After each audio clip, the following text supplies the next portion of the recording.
হয়, হৰ ঘৰ নল হৰ ঘৰ জল এনেকুৱা ধৰণৰ বিজ্ঞাপন আমি দেখিবলৈ পাইছিলোঁ টিভিয়ে বা বাতৰিয়ে। আচলতে ক'ব লাগিব যে 21 শতিকাটো আচলতে এনেধৰণে জীৱন নিৰ্বাহ কৰিব লগা হৈছে মৰিয়নি সমষ্টিৰ যি 61 নং কাটনি গাঁও পঞ্চায়তৰ অন্তৰ্গত নিউ সোণোৱালবাসীৰ ৰাইজ। আচলতে এখন সুঁতি, এই সুঁতিৰ পৰা কিন্তু তেওঁলোকে পুখুৰী খান্দি তেওঁলোকে পানী সংগ্ৰহ কৰা দেখা গৈছে। সেই প্ৰাচীন কালৰে এক পদ্ধতি এতিয়ালৈকে আছে। আৰু যেতিয়া চৰকাৰখনে কয় যে ডিজিটেল ইণ্ডিয়াৰ কথা কয়, কিন্তু সেই ডিজিটেল ইণ্ডিয়াৰ এক প্ৰতিচ্ছবি মই দেখুৱাবলৈ আহি আজি ইয়াত উপস্থিত হৈছো।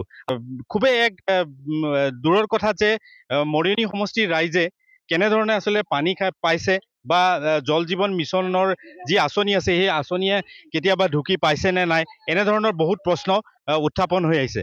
হয়, কি ক'ব আপোনালোকে এনেধৰণে পানী যি সংগ্ৰহ কৰে, আপোনালোকে জীৱন নিৰ্বাহ কৰে, এনেধৰণে পানী সংগ্ৰহ কৰি জীৱন নিৰ্বাহ কৰা কিমান বছৰ বা কিমান দিন হ'ল? আৰু যি আপোনালোকক কি যি পানীৰ আঁচনি যিটো আছে ইয়াত, সেই পানী আঁচনি বা পানী নিদিয়ে নেকি? নিদিয়ে পানী। আমিতো সৰুৰ পৰা নৈৰ পৰাই পানী লৈছো, খাইছো আৰু কাপোৰ চাপোৰ ধুই আছো ইয়াতে। আৰু বৰষুণৰ দিনত কিমান দিগদাৰ হয়, বান চান আহি যায়, পানীৰ কাৰণে আমাক 2 দিন 3 দিন পানী নাই, আমি ল'বলৈ কিমান কষ্ট হয়। তেতিয়া বৰষুণ দিলে সেই পানীটোৱে আমি আৰু গোটাই আকৌ সেইটো খাওঁ, বহুত কষ্ট। আপুনি দেখা গৈছিলে যে আপোনালোকৰ ঘৰত নল লগাই থোৱা, কিন্তু পানী অহা নাই। আজি হৈছে 2-3 মাহ নিচিনা, এদিন 2 দিন আহে আকৌ বন্ধ হৈ যায়। সেই পানীটো কিবা খুব ভাল পানী আহে নেকি? নহয়, ঘোলাই পানী আহে, বোকা নিচিনা আহে পানীটো, ইমান চফাকে নহয়। মোৰ সৈতে আন এগৰাকী মহিলা আছে, মই তেখেতক অকণমান জানিব বিচাৰিম। হয়, আপোনালোকে এনেদৰে পানী সংগ্ৰহ কৰে, এই পানীটো বিশুদ্ধ বুলি আপোনালোকে জানে নেকি? যে চফা পানী বা বিশুদ্ধ, ইয়াত কোনো ধৰণৰ আৰ্ছেনিক বা ফ্ল'ৰাইড যিবিলাক পানীত থাকিব নালাগে তেনেকুৱা ধৰণৰ নাই, তথাপিও আপোনালোকে ব্যৱহাৰ কৰিব লগা হৈছে, কিয় ব্যৱহাৰ কৰিব লগা হৈছে? পানীটো খোলা নাই আৰু এইটো পানীটো লেতেৰা আহি আছে, লেতেৰা পানীটো নিবলৈ হৈছে, আমাৰ খাবলৈ হৈছে। আৰু যেতিয়া নেকি পানী পাইপ দিছে, পানী পাইপ ফাটি গৈছে বুলি কয় আৰু পানীটো দিয়া নাই।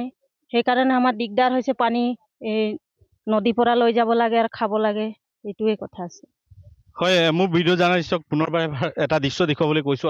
আচলতে এনেধৰণে আচলতে পুখুৰী খান্দি তেওঁলোকে যি পানী সংগ্ৰহ কৰে। আচলতে ক'ব লাগিব যে বিভিন্ন সময়ত বিভিন্ন বৈজ্ঞানিক পদ্ধতিত আচলতে পানী যি নমুনা পৰীক্ষা কৰা হয়, তাত ফ্ল'ৰাইড বা আৰ্ছেনিকযুক্ত হয় নে নহয়, কিন্তু তেওঁলোকে সেইবিলাক বস্তু একোৱেই নাজানে। আচলতে তেওঁলোকৰ বিভিন্ন ধৰণৰ বেমাৰ আজাৰো হোৱা আমি কেতিয়াবা আমি বাতৰি সম্প্ৰচাৰ কৰিছোঁ। হয়, বাইদেউ, আপুনি ইয়াত এনেকুৱা পানী কিমান দিনৰ পৰা লৈ আছে, আৰু আপোনালোকৰ কি পানী যোগান আঁচনিয়ে পানী নিদিয়ে নেকি? পানী যোগান আঁচনি আছে, আমি পানী কেতিয়াবা খোলে আৰু পানী যোগান যেতিয়া পানী নাপাওঁ তেতিয়া আমি এনেকাই বনাই লৈ যাওঁ আকৌ ঘৰত খাবলৈ। লেতেৰা পানী যদিও আমি যে খাবলৈ হয়, নহ'লে ক'ৰ পৰা খাম? চৰকাৰে আমাক পানী যোগান দিছে, হ'লেও পানী নুখুলে কেনেকে কৰিম? আমিতো নাজানো। আমি খালি পানী পাব লাগে, আৰু টাইম মতে পানী নাপালেতো আমি নৈ আহিবলৈ হয় আমাৰ চবকে।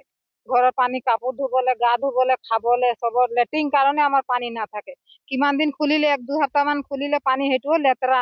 হ'লেও সেইটো পানী খুলিলে অকণমান সুবিধা হয় লেট্ৰিন লৈ যাবলৈ, গা ধুবলৈ। সেইটো পানী এতিয়া নোখোলা হ'ল, এতিয়া কিমান দিগদাৰ হৈছে আমাৰ। কাম যোৱা মানুহকেইটাতো বেছি দিগদাৰ হৈছে। আমিতো এতিয়া ঘৰত আছো বুলি আহি জিৰা বনাই পানী লৈ গৈছো, এনেকা পুখুৰী খান্দি।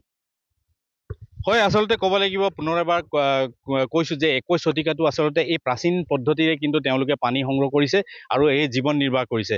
ক'ব লাগিব যে চৰকাৰখনে যেতিয়া বিভিন্ন ধৰণৰ শ্লোগান দিয়া দেখা যায়, যে উন্নয়নৰ এক শ্লোগান দিয়া দেখা যায়, কিন্তু আচলতে এইসকলে লোকে পানী পোৱাৰ যোগ্য নে? আৰু যদি দিব লাগিছিলে চৰকাৰখনে, বা পানী যোগান আঁচনিৰ বিভিন্ন ধৰণৰ আমি দেখোঁ যে ডিজিটেল ইণ্ডিয়াৰ কথা কোৱা হয়, চৰকাৰখনে কয়, কিন্তু আচলতে এনেধৰণৰ এক পানী সংগ্ৰহ কৰাটো খুব পৰিতাপৰ বিষয়।